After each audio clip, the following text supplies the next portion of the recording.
My pee or the lack thereof is nobody's business. I gnashed my teeth and added, "Give me that."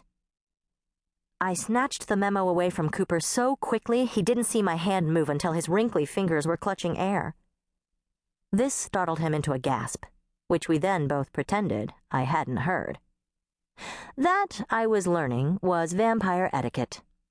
Or, that is, vampire etiquette when dealing with humans. I'd finally figured it out after 3 years of being undead. There should be a class, Vampire Etiquette when Dealing with Humans 101. In another 50 years, I could teach the stupid thing. I scanned the memo, my eyes bulging so much they felt like they were trying to leap from my skull. Cooper hadn't been kidding. Jessica had sent him a memo detailing my bodily functions, 2 pages.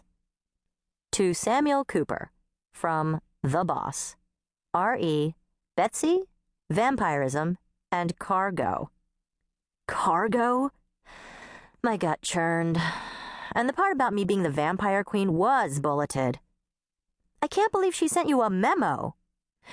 She always does, and I send 'em to her. Increasing fuel costs, licensing issues, route changes. You know how expensive fuel's getting now that China's buying all the oil?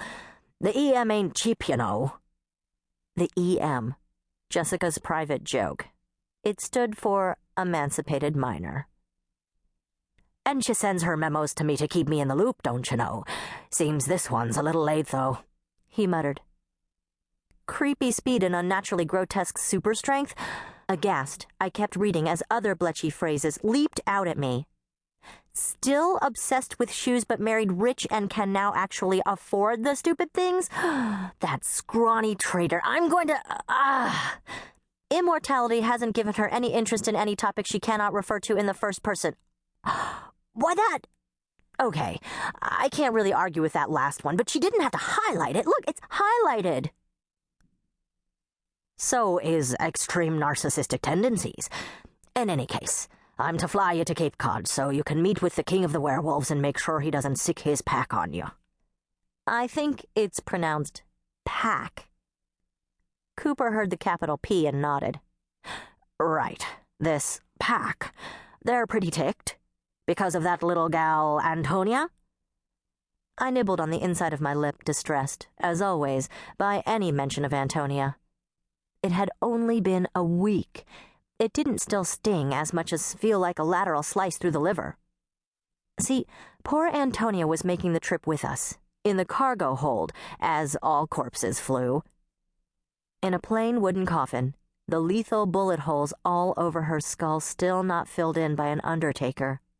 My husband Sinclair and I had no idea what werewolf funeral customs entailed, so we'd given orders that her body simply be placed in a coffin and loaded onto Jessica's private plane. We didn't even wash her beautiful, dear face. But that was nothing compared to what we did with Garrett's body. Look, Cooper, the important thing is now you know what you're getting into. So if you can't fly us out there, or if you think you... Bite her tongue, miss. Or Mrs., I suppose. I've been flying for Jessica Wilson since she was 7 years old, don't you know? And we've had hairy days, and we've had hairy days.